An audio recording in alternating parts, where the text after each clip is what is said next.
Welcome and thank you for joining the Housing, Infrastructure and Communities Canada presentation on the Canada Housing Infrastructure Fund, which will be referred to as CHIF for short throughout the presentation. This presentation focuses on the direct delivery stream, which was announced in October 2024. Let's get started.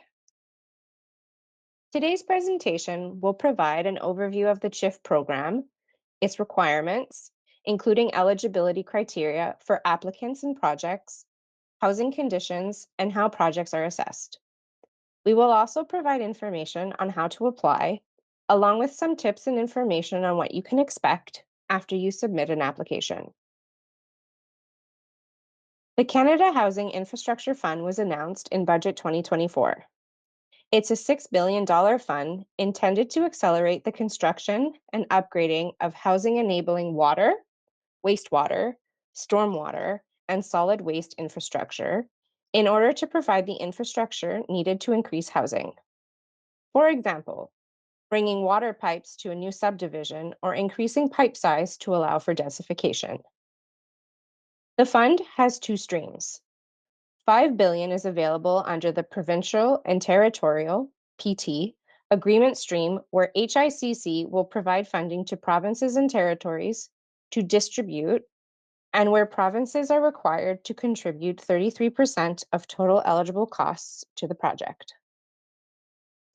The other funding stream, which is the focus of today's webinar, is the $1 billion direct delivery stream, where 10% of the funding will be dedicated to Indigenous-led projects. The direct delivery stream opened for applications on November 7th, 2024, and will remain open until March 31st, 2025, with an extension to May 19th, 2025 for Indigenous applicants. Please take note that submitted projects may be assessed at any time during the intake period, so applicants are encouraged to apply early if possible. Now, before we move into more details on the direct delivery stream, some of which you may be wondering which funding stream you should apply to. To help you determine which stream is best suited for you, there are a few things to consider. For instance, if your project is almost ready to start construction and can be completed by September 2031, and if your project is necessary to address pressing infrastructure needs that will allow for more housing to be developed, the direct delivery stream could be right for you. The stream is merit-based, meaning we will be assessing applications against predetermined merit criteria. Under the direct delivery stream, funding will be delivered directly to applicants through contribution agreements with HICC.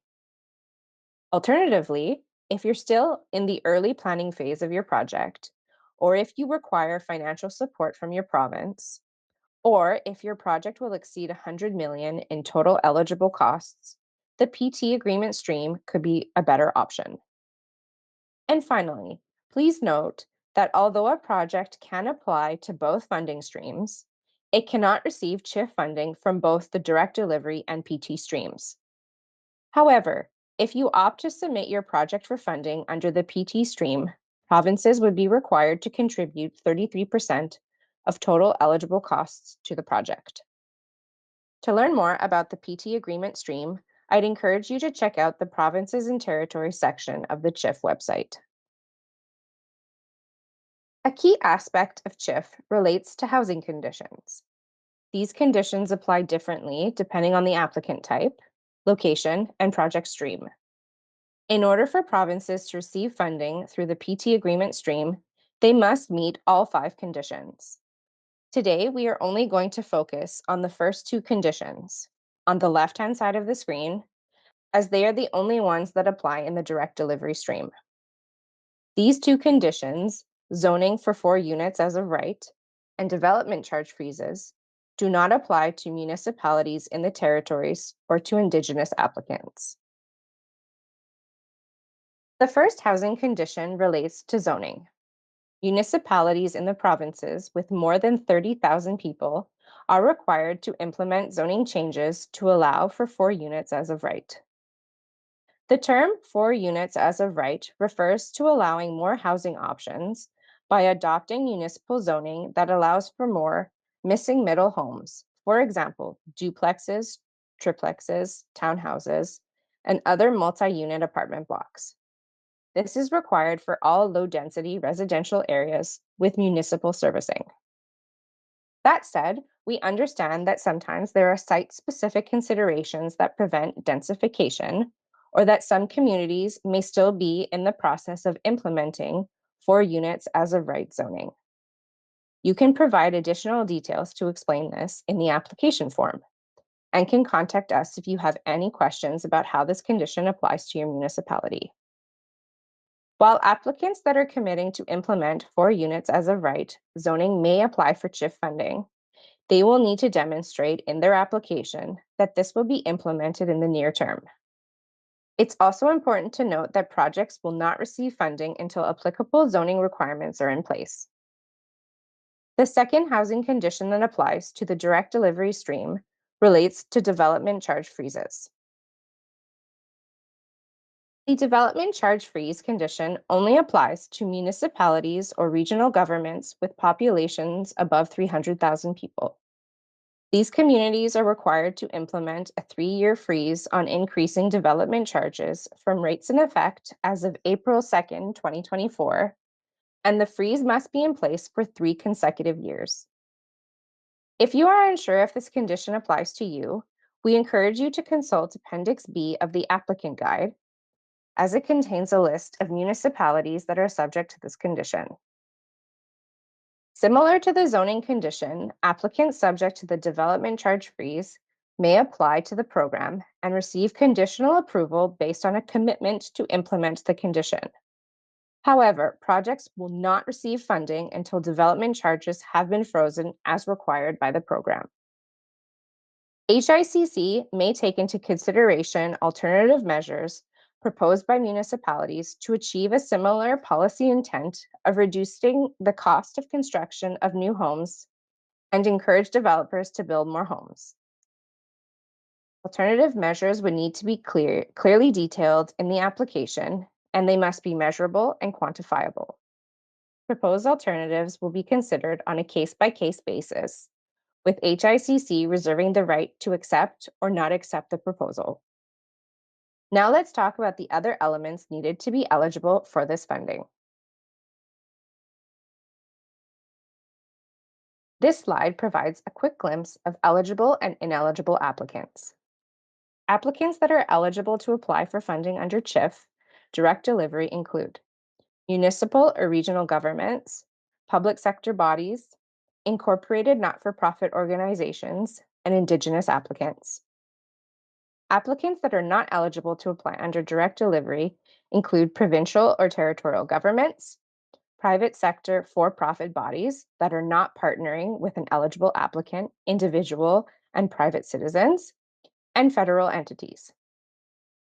We encourage you to read the applicant guide closely to confirm your organization's eligibility before applying. Note that provincial and territorial governments are only eligible under the provincial and territorial agreement stream and cannot receive funding through direct delivery. Now on to an overview of eligible projects. Both capital and planning projects are eligible under CHIF. However, since the direct delivery stream is focused on projects with pressing needs and a high level of project readiness, we encourage you to submit planning projects to your province or territory under the PT agreement stream. In terms of capital projects, these must be tied to enabling increased housing supply. Applicants must demonstrate in their application that there is a housing need or that the population is growing and that the project proposed will increase capacity of infrastructure related to drinking water, wastewater, stormwater, or solid waste that is primarily for public use or benefit.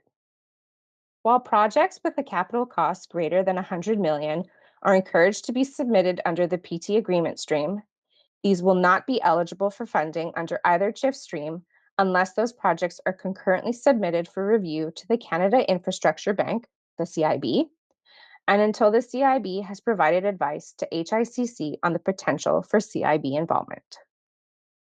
On the next slide, we'll go over a few examples of projects that could be eligible under CHIF. On screen, you can see the 4 categories of infrastructure systems eligible for funding under CHIF, and some examples of eligible project assets. For drinking water systems, an eligible project could include the development or expansion of a water treatment facility, storage assets, pump stations, or transmission pipes. For wastewater systems, eligible assets may include lagoon systems, pumps or lift stations, sanitary force mains, and sewer pipes. Stormwater projects are also eligible under CHIF and could include drainage pump stations, dry ponds, management facilities, pipes, and might also include natural infrastructure components such as the bioswale you see in the bottom image of this slide. And finally, examples of solid waste projects that could be eligible include the expansion of landfill sites with a landfill gas capture system, a thermal treatment project, or a project that diverts organic waste, such as food or yard waste, away from a landfill to increase its lifespan. If you are unsure about the eligibility of your project, you can review additional information in the applicant guides or reach out to us by email with questions. Now let's turn to eligible costs. While there is more detailed information in the application guide and step-by-step instructions on eligible costs, I want to highlight a few key points here.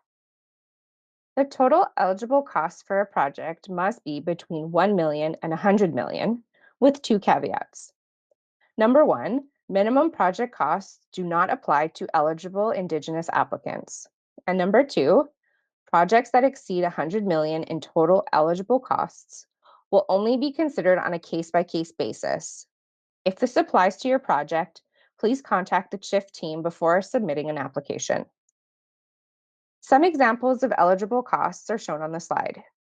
These should be direct and necessary for project implementation and are typically associated with capital costs.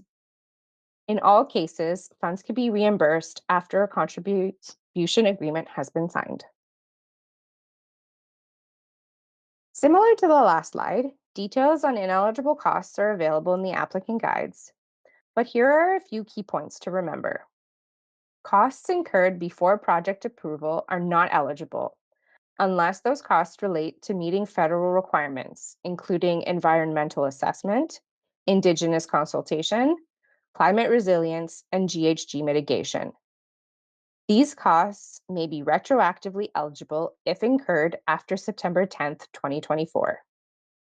Recipient employee and overhead costs, as well as costs associated with ongoing operations and maintenance, are not eligible under CHIF.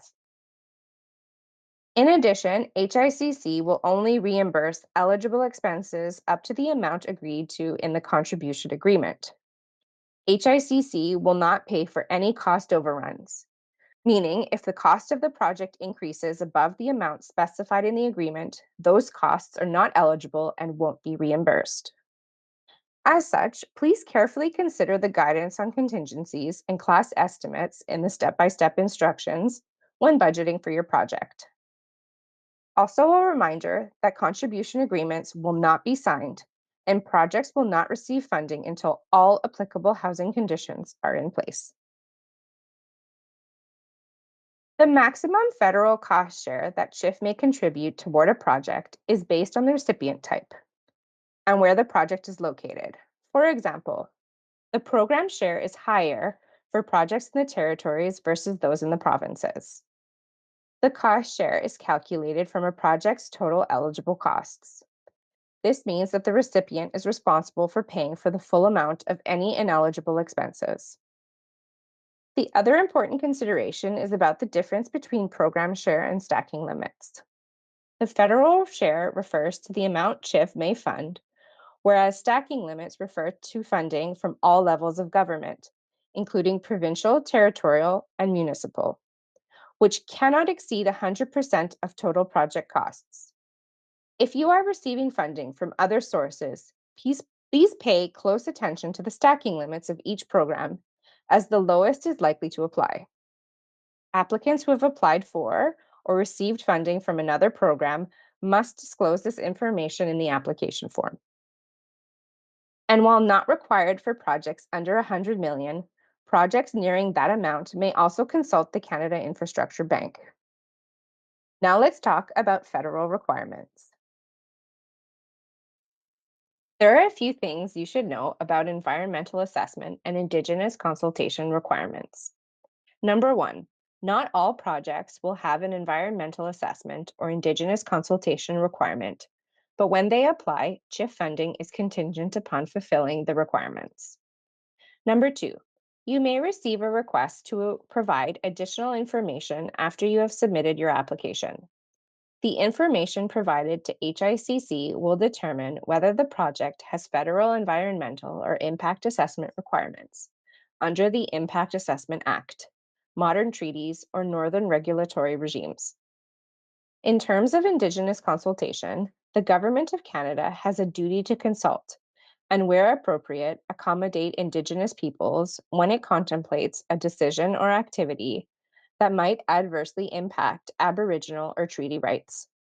We encourage all applicants to start a dialogue with Indigenous peoples potentially impacted by the project as early as possible. Finally, please remember that no construction can start and no funding can flow until environmental assessment and Indigenous consultation requirements are met, if applicable. The climate requirements under the CHIF program aim to help communities plan for and respond to the impacts of climate change and reduce greenhouse gas GHG emissions. CHIF climate resilience requirements support infrastructure designed to withstand future climate conditions by examining the project's exposure to climate hazards. These are flood, wildfire, extreme heat, permafrost thaw, and by integrating hazard treatment measures identified using the best available climate data and projections. Be aware that some federal requirements must be addressed upfront in your application, while others will come up later in project reporting. You can learn more about possible climate resilient measures on the Climate Toolkit section of the HICC website, linked to this slide and the deck provided. Now turning to GHG mitigation. CHIF supports GHG emissions reductions by requiring certain projects to include and report on GHG mitigation actions, where significant GHG emissions are expected. Examples include mechanical wastewater treatment plants over 10 million in total eligible costs, applicable solid waste projects such as landfills, organic waste processing, and thermal treatment and anaerobic lagoons. Even where not a requirement, we highly recommend that all projects consider including GHG mitigation measures and identify those in the application. The CHIF program also supports Canada's Buy Clean policy approach and requires qualifying projects to reduce emissions from concrete. You can find more information on these climate requirements in our applicant guide. Now that we have gone over program requirements and eligibility, let's discuss how your application will be assessed once it's submitted. Once it has been determined that a project is eligible, i.e., that it meets the program requirements, the project will be assessed based on its merit by looking at a number of criteria, which include the project rationale, housing needs that will be addressed through the project.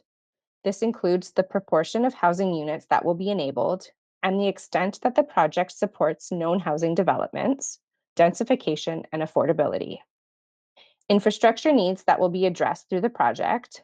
This includes improvements to infrastructure access, capacity, and services, factors related to priority and readiness, and benefits the project offers for the environment and community. The box on the right of the screen shows components of a complete application. See the application guide for more details. And finally, we have reached the most important slide. How can you apply for CHIF funding? The best place to start your application is on the CHIF website. There you will find the applicant guides and steps on how to register for an account and access the funding portal. Take some time to explore the portal and consult the step-by-step application instructions housed there when completing your application. These instructions are a helpful companion document to consult as you answer questions in the application form. For example, when rating the condition of your asset, you can find guidelines to help you distinguish between poor, very poor, and fair condition ratings. If after reviewing these documents you still have questions, you may consult our FAQ or send us an email at the address on the slide. A note about the funding portal. There may be some occasional downtime in the portal as other programs are brought online. If you see a notification to that effect, please save your information separately and try again the following day. If you experience persistent or prolonged technical difficulties, there is a help function in the portal that will open up an email to our technical team. Please send them a description of your issue and they will be able to assist you. Also, for first-time users, once you create your account, you'll need to sign out and sign back in for full functionality. We would like to take note of a few pointers while completing an application. First, we recommend that you begin your application as soon as possible. You can save it and return to it as many times as you need before submitting. Second, make sure that you answer the questions with specific, detailed, accurate, and clear information. Remember, showcase your project and its benefits. Assessors can only assess the merit of your project based on the information you provide in your application. So please err on the side of providing us more information than less. The more information you provide, the easier it will be for us to understand the benefits of your project and how it will enable more housing. And third, all contracts must be awarded in a way that is fair, transparent, competitive, and consistent with value for money principles. Where non-competitive procurement is necessary, please consult the applicant guide to understand requirements before including it as an eligible cost. Obtaining necessary approvals for non-competitive contracts can be a lengthy process that may take several months. There are also a few key resources on these slides that can provide you with additional information when preparing your application. Now I will go over some timelines and what you can expect after you submit your application.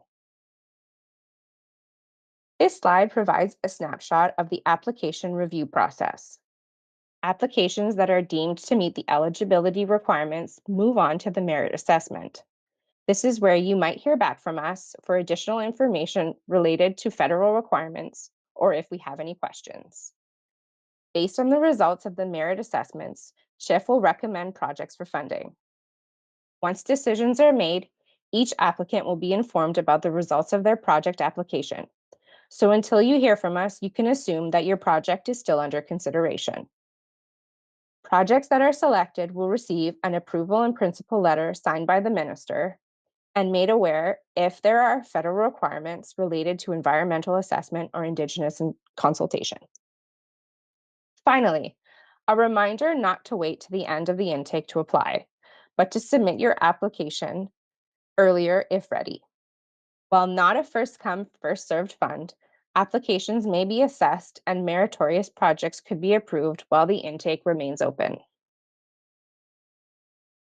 If after having read the guide and seeing this presentation, you still have questions, please feel free to email our CHIF general inbox at the address on the screen. Thank you for your interest in CHIF and good luck with your application.